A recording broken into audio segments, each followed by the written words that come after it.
एक अरेंजमेंट के तहत उस वक़्त भी, और ये सारे बाजवा साहब हों, फैज़ साहब हों, ये सारे एक पेज पे थे और इन्होंने मिल के वो माहौल बनाया और अदम एतमाद की तहरीक कामयाब हुई। और अदम एतमाद की तहरीक के वक़्त भी वो इकट्ठे थे और उसके बाद भी मुस्लिम लीग नून को हुकूमत तो देते हो एक अरेंजमेंट के तहत 2024 के इंतखाबात के नतीजे में, मगर नवाज शरीफ का रास्ता क्यों रोका जाता है? नवाज शरीफ को क्यों प्राइम मिनिस्टर बनने से रोका जाता है? क्यों 2/3 अक्सरियत से रोका जाता है मुस्लिम लीग को हमेशा? 8 फरवरी के जो इंतखाबात हैं उससे पहले 8 दिनों में 3 सजाएं देना, ये एक अरेंजमेंट था कि आप 9-10 मई के जो मनसूबा साज थे, जो सहूलतकार थे, जो मास्टरमाइंड थे, उनको लोगों के सामने नंगा ना करना, उनके नाम ना आने देना। बड़ा दिलचस्प बयान मुस्लिम लीग नून के रहनुमा जावेद लतीफ़ का, जो ना सिर्फ इलेक्शंस दोबारा करवाने का मुतालबा कर रहे हैं बल्कि कह रहे हैं कि वोट ऑफ नो कॉन्फिडेंस भी एक अरेंजमेंट के तहत था। फिर उसके बाद ये जो इलेक्शंस हुए इससे पहले इमरान खान की जो 3 केसेस में सज़ा हुई वो भी अरेंजमेंट का हिस्सा, और जो इलेक्शंस हुए उसके नतीजे में जो हुकूमत बनी उसमें मुस्लिम लीग नून को 2/3 अक्सरियत ना मिलना या फिर नवाज शरीफ को वज़ारत उज़्मा से अलग रखना, वो भी एक अरेंजमेंट के तहत हुआ। ये जो सारा का सारा बात कर रहे हैं, बयान दे रहे हैं, मुख्तलिफ इसके तज्ज़िये हो सकते हैं, मुख्तलिफ ज़ावियों से इसको देखा जा सकता है। अपने तज्ज़ियाकारों से ज़रा इसके ऊपर राय जानते हैं। जावेद लतीफ़ साहब जो बात कर रहे हैं, क्या उसकी वजह है क्योंकि अपनी हुकूमत की कोई चार्जशीट कर रहे हैं एक तरह से वो उमर, क्या समझते हैं आप? अलीना, जिस तरह हम शहजाद अकबर की बात कर रहे थे ना, कोई जो जावेद लतीफ़ साहब है ना, ये भी कोई इसी तरह की बातें कर रहे हैं कि ये हुकूमत को भी इंजॉय कर रहे हैं और साथ कोई लान तान का सिलसिला भी जारी रखे हुए हैं। ये बेनिफिशरी भी हैं, इनको कई मामलात में इनकी पार्टी को रिलीफ भी मिला है। या तो आप वो चीज़ें ठुकरा देते, वो भी नहीं इन्होंने की, या ये कहते कि हमने गवर्नमेंट नहीं बनानी अदम एतमाद के बाद, वो इन्होंने बनाई। अब जो है उस पर ये एतराज़ कर रहे हैं। अब जो है ये काफ़ी एक इमेजिन्ड किस्म की, कई तसव्वुराती किस्म के इनके खाके दे रहे हैं जी कि वो इस तरह हो जाता है या इसका ये मकसद था। या और सबसे जो बोल्ड स्टेटमेंट है वो ये है कि इलेक्शन दोबारा करा दिए जाए। अब है तो ये खुद MNA हैं, कोई इलेक्टेड लोगों में से आते हैं या अवामी लोगों में से आते हैं, अभी तो इलेक्टेड तो उस तरह से नहीं है। तो इन्हें अगर ग्राउंड रियलिटीज़ को देखें, अपने इर्द गिर्द देखें, तो इनके बारे में कोई फ़ज़ा इतनी साजगार नहीं है। अगर आज भी इलेक्शन हो तो जो इनको सीटें पहले मिली थी हो सकता है कि उससे भी नीचे जाएं।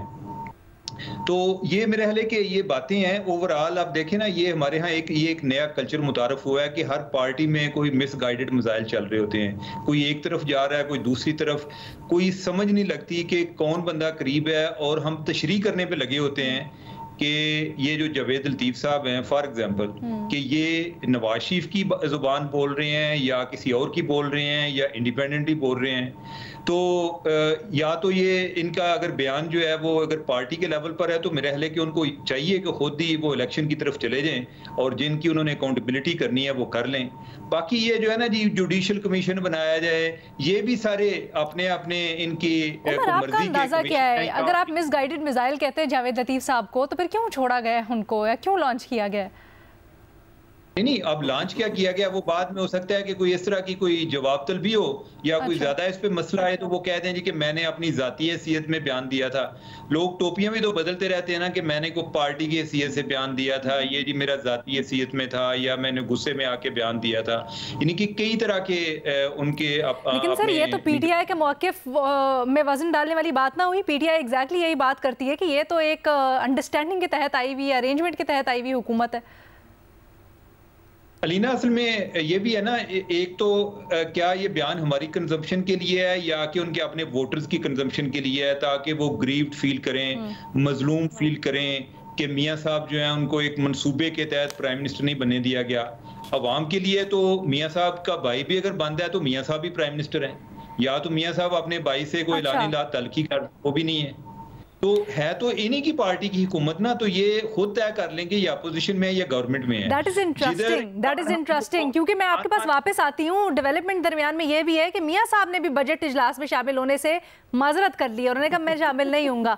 भट्टी साहब, ये क्या चल रहा है? आप किस तरह से इसको इंटरप्रेट करते हैं?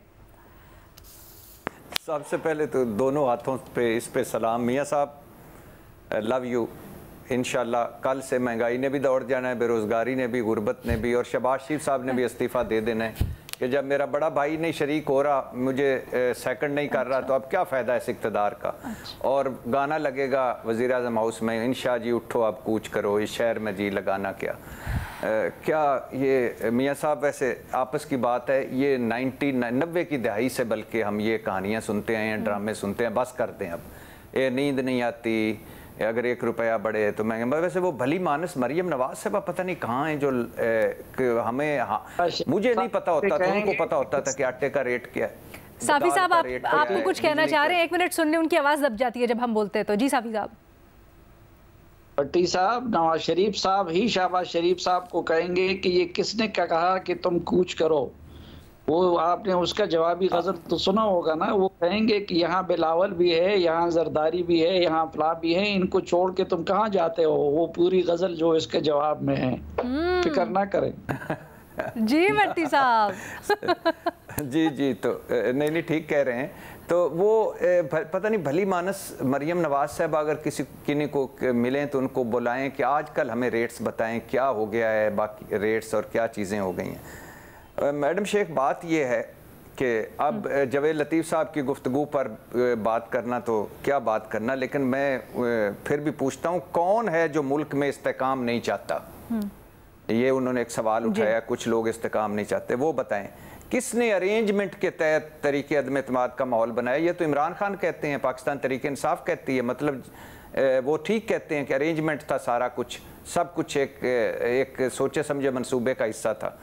इमरान खान को सज़ाएं उसकी मकबूलियत में इजाफे के लिए दी हैं, तो नवाज शरीफ साहब को कहें ना कि मेहरबानी करें जेल में चले जाएं, सारे कहें कि ना मुझे सज़ाएं मेरी सारी ख़त्म करें, मैं मकबूल होना चाहता हूँ, मेरी सारी जो सज़ाएं माफ़ हुई हैं वो ख़त्म करें, मैं सज़ाएं हुदैबिया से लेकर फ्लैगशिप तक सारी सज़ाएं मुझे दें ताकि मकबूल तो हूँ मैं। अच्छा, फिर दोबारा इलेक्शन किसने करवाने हैं भाई इलेक्शन? आपके कायदे मोहतरम नवाज शरीफ साहब के छोटे भाई आज एक कौम से तकरीर फरमाएं, या तकरीर ना भी फरमाएं, शायद उनके पास टाइम ना हो, तो एक नोटिफिकेशन जारी करवा दें, घर चले जाएं, कल इलेक्शन हो जाएंगे। चलो वो भी नहीं कहते, आज नवाज शरीफ साहब ऐलान कर दें कल इलेक्शन हो जाएंगे। मैडम शेख, और ये इन्होंने एक और भी बड़ी मजे की बात मुसलसल कर रहे हैं कि जी इमरान खान की अब भी सहूलतकारी हो रही है, इस पर मैं उनको सलाम पेश करता हूँ। अच्छा मैडम शेख, इनके साथ अवाम ने 8 फरवरी को हाथ कर दिया है, इन्होंने कबूतर उड़ाए थे, अवाम ने इनके तोते उड़ा दिए। और असल बात यह है कि नवाज शरीफ ही इस वक्त इक़्तिदार में है। नवाज शरीफ साहब का सब कुछ ख़त्म हो गया, और पहले भी 16 महीने उनका भाई इक़्तिदार में आया, दे ले लिया गया, उनकी वापसी हो गई। आपको लगता है जावेद लतीफ़ साहब ने कुछ सियासी कर दिया, उनका भाई वज़ीर आज़म सियासी फायदा उठाने के लिए, या जरा प्रो नवाज शरीफ सेंटिमेंट उनको मजलूम दिखा के कैश करने की कोशिश की है, और इसका क्या फायदा होगा? ये मैडम शेख सारा कुछ स्क्रिप्टेड है, गुड काप बैड काप का सारा खेल है, और इससे कुछ नहीं होना। अब लोग बड़े बाशऊर हो गए।